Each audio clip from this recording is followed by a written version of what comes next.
హరే కృష్ణ. ఈరోజు మరొక అద్భుతమైనటువంటి కథతో మీ ముందుకు వస్తూ ఉన్నాను.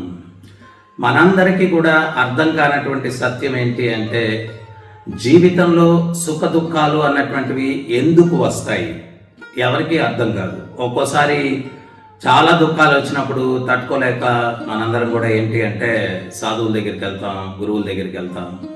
ఆ గురువులు face is the index of mind అని చెప్పి చెప్తారు. మన ముఖం చిట్టించుకొని వెళ్తే ఆ గురువు అంటాడు, శిష్యానికి చాలా దుఃఖాలు ఉన్నాయంటాడు. గురువుగారు మీకేట తెలుసు అంటే, నాకు కూడా ఉన్నాయి కాబట్టి తెలుసు అని చెప్పి చెప్తాడు. సో ఈ రకంగా మనం ఏంటి అంటే, దుఃఖాలు లేనివాడు ఎవరు లేదు. ఈ భౌతిక జగత్తులో అందరూ కూడా దుఃఖాలయం అశాశ్వతం, దుఃఖాలతో ఉంటాడు. కానీ ఇక్కడ కూడా ఆనందంగా ఉండేదానికి భగవంతుడు సూత్రాలు తెలియపరిచాడు అనమాట. అదే భగవద్గీత. ఆ భగవద్గీతలో ఏంటి అంటే డూస్ అండ్ డు నాట్స్, ఏం చేయొచ్చు ఏం చేయకూడదు అన్నటువంటి సత్యాలు భగవద్గీతలో ఉన్నాయి. దాన్ని మనం తెలుసుకొని దానికి అనుగుణంగా మన జీవితాన్ని మలచుకొని జీవించినట్లయితే ఈ దుఃఖాలయంలో కూడా ఆనందంగా జీవించేదానికి అవకాశం ఉంటుంది. దురదృష్టవశాత్తు అన్నిటికీ సమయాన్ని కేటాయిస్తాం, కానీ ఆనందానికి మార్గదర్శకం ఇచ్చేటువంటి భగవద్గీతను చదవడానికి మన దగ్గర సమయం ఉంటుంది అనమాట.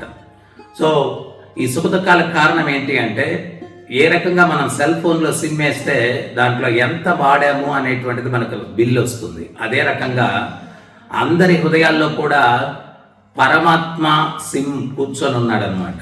ఆయన ఏంటి అంటే జీవుడు చేసే ప్రతి ఒక్క పనిని కూడా నోట్ చేసుకుంటూ ఉన్నాడు. దాన్ని బట్టి మనకు ప్రతి సంవత్సరము ఉగాది పండగకి బిల్లు వస్తుంది అనమాట.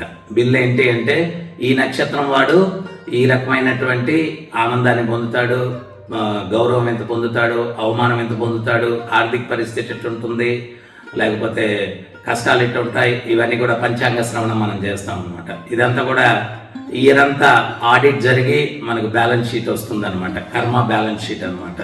సో దాన్ని ఎవరు డిసైడ్ చేస్తారు అంటే, ఆ యొక్క బాధ్యతను దేవతలకు ఎవరికి కూడా భగవంతుడు అప్పగించలేదు. ఎందువల్లంటే మన దేవతలందరూ కూడా మన ప్రభుత్వ అధికారులలాగా కొంచెం లంచం ఇచ్చేస్తే కేసులు మాఫీ చేసేసే టైప్ అనమాట. అందుకని భగవంతుడు ఆ బాధ్యత మాత్రం స్వయంగా తీసుకున్నాడు. హృదయంలో కూర్చొని మనం చేసే ప్రతి ఒక్క పనిని కూడా ఆయన నోట్ చేస్తున్నాడు. ఆయన ఎవరు కూడా ఇన్ఫ్లుయెన్స్ చేయలేరు అనమాట. So black is black, white is white అనమాట. సో ఆ రకంగా పరమాత్మ రాస్తాడు. దానికి తగ్గట్టుగా మనకు ఫలితాలు ఆనందమా దుఃఖమా అనేది నిర్ణయింపబడుతుంది. సో ఇది మనం ఎప్పుడైతే అర్థం చేసుకుంటామో అప్పుడు మన నడవడిక సక్రమంగా ఉన్నప్పుడు సుఖాలని మనం అనుభవించవచ్చు అనమాట. దీనికి సంబంధించి ఒక కథ మీకు చెప్తాను. ఒకసారి స్వర్గంలో దేవతలందరికీ కూడా మీటింగ్ జరుగుతూ ఉండింది. ఆ స్వర్గ ద్వారం మీద ఒక చిలుక ఒకటి కూర్చొని ఉండింది. యమధర్మరాజు లోపలికి వెళ్తూ ఆ చిలుకను చూసి పెద్దగా నవ్వాడు. ఆ చిలుక గుండె వేగంగా కొట్టుకోవడం మొదలుపెట్టింది. అరే, యమధర్మరాజు చూసి నన్ను నవ్వాడు అంటే నాకేదో మూడింది అని చెప్పి అది గుండె వేగంగా కొట్టుకునింది.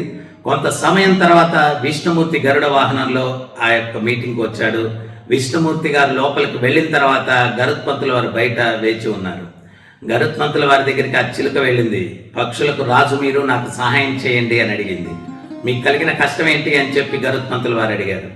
అప్పుడు ఆ చిలుక చెప్పింది, నేను స్వర్గ ద్వారం మీద కూర్చొని ఉంటే యమధర్మరాజు లోపలికి వెళ్తూ నన్ను చూసి నవ్వాడు, అంటే నాకేదో మూడింది, దయచేసి నన్ను ఏదో ఒక రకంగా మీరు కాపాడాలా. ఏ రకంగా కాపాడమంటావు అని చెప్పి గరుత్మంతుల వారు అన్నారు. యమధర్మరాజు ఇప్పుడు స్వర్గంలో ఉన్నాడు, ఆయనకు అందనటువంటి దూరంలో నన్ను తీసుకెళ్లి వదిలిపెట్టినట్లయితే నేను రక్షింపబడతాను. అప్పుడు గరుత్మంతుల వారు అన్నారు, అది నాకేం పెద్ద కష్టం కాదు, నా భుజాన్ని ఎక్కువ అని చెప్పి 5 నిమిషాల్లో బ్రహ్మలోకానికి తీసుకెళ్లి వదిలిపెట్టి వచ్చేసారనమాట. ఈయన రానైతే వచ్చాడు, కానీ ఆ చిలుకను చూసి యమధర్మరాజు ఎందుకు నవ్వాడో తెలుసుకోవాలని కుతూహలంగా ఉన్నాడు. మీటింగ్ అయిపోయిన తర్వాత దేవతలందరూ బయటకు వచ్చారు. యమధర్మరాజు దగ్గరికి గరుత్మంతుల వారు వెళ్ళి, స్వామి, మీరు స్వర్గంలోకి ప్రవేశించేటప్పుడు స్వర్గ ద్వారం మీద ఒక చిలుక ఉండింది, దాన్ని చూసి ఎందుకు నవ్వారు అన్నాడు. మళ్ళా యమధర్మరాజు బిగ్గరగా నవ్వాడు. హాహాహా అని. ఏంటి నవ్వుతున్నారు స్వామి అంటే, ఈ యొక్క జీవులు చేసినటువంటి కర్మలను బట్టి పరమాత్మగా హృదయంలో కూర్చున్నటువంటి భగవంతుడు తలరాతలు రాస్తాడు.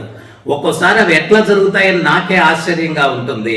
5 నిమిషాల క్రిందట స్వర్గంలో ఉన్న చిలుక జీవితం అంతా ప్రయాణం చేసినా బ్రహ్మలోకానికి చేరుకోలేదు. 5 నిమిషాల్లో అంత వేగంగా అది బ్రహ్మలోకాన్ని ఎట్లా చేరుకోగలుగుతుంది? అక్కడ ఒక గండు పిల్లి దాన్ని చంపి తినేస్తుంది, అది ఎట్లా వీలవుతుందా అని చెప్పి నేను దాన్ని చూసి నవ్వాను అన్నాడు. అప్పుడు గరుత్మంతుల వారు, స్వామి, దాన్ని కాపాడాలని చెప్పి నేనే అంత వేగంగా దాన్ని తీసుకెళ్లి వదిలిపెట్టి వచ్చేసాను, అంటే అప్పుడు యమధర్మరాజు ఏ గరుత్మంతా నువ్వే దాని మృత్యుకు కారణమయ్యావయ్యా అన్నాడు. సో ఈ రకంగా చేసినటువంటి కర్మలు ఎవ్వరూ కూడా తప్పించుకోలేరు. అయితే ఆ చేసే కర్మను నియంత్రించేటువంటి ఉపాయం మన దగ్గర ఉంది. ఆధ్యాత్మిక చింతనలో ఉండి మనసును ఎప్పుడు పవిత్రంగా ఉంచుకొని, హృదయాన్ని ఎప్పుడు పవిత్రంగా ఉంచుకొని చేసే పనులు సత్కార్యాలుగా ఉన్నట్లయితే అప్పుడు ఫలితాలు సత్ఫలితాలు వస్తాయన్నమాట. సుఖ దుఃఖాలకు కారణం ఏంటి అంటే మనం చేసేటువంటి కర్మలు. అంతేగాని ఏ సాధువు దగ్గరికి వెళ్ళినా కానీ ఉపయోగం లేదు. సకల శాస్త్రాల యొక్క సారాంశం, యూనివర్సల్ లా ఏంటి అంటే, ప్రకృతి నియమం ఏంటి అంటే, నువ్వు చేసే కర్మను బట్టి సుఖమా దుఃఖమా అనేది ఆధారపడి ఉంటుంది. సో అందువల్ల ఏదో సోమవారం పూజ చేసేస్తే మంగళవారానికి లాటరీ తగులుతుంది, ఇటువంటి కళ్ళబుల్లి కథలతోటి మీ యొక్క జీవితాలను వ్యర్థం చేసుకోవద్దు. ఆచార్యులందరూ కూడా చెప్పింది సత్సాంగత్యం ద్వారా సద్భావనలు పొంది సత్కర్మలు చేసి సత్ఫలితాలు పొందండి అని చెప్పి అందరూ ప్రామాణికమైన ఆచార్యులు చెప్పారనమాట. అందువల్ల సత్సంగానికి ప్రాముఖ్యతనివ్వండి, శాస్త్రాలను అధ్యయనం చేయండి, భగవద్గీతను అధ్యయనం చేయండి. మంత్ర అంటే మన్ అంటే మనసు, త్ర అంటే మనసులోని కల్ముషాలను తొలగించేటువంటిది. ఎప్పటికప్పుడు మనస్సును పవిత్రీకరణ చేసుకునే దానికి యుగధర్మమైనటువంటి హరే కృష్ణ కృష్ణ కృష్ణ హరే హరే, హరే రామ రామ రామ హరే హరే ప్రతినిత్యం జపించండి, ఆనందించండి, తరించండి. హరే కృష్ణ.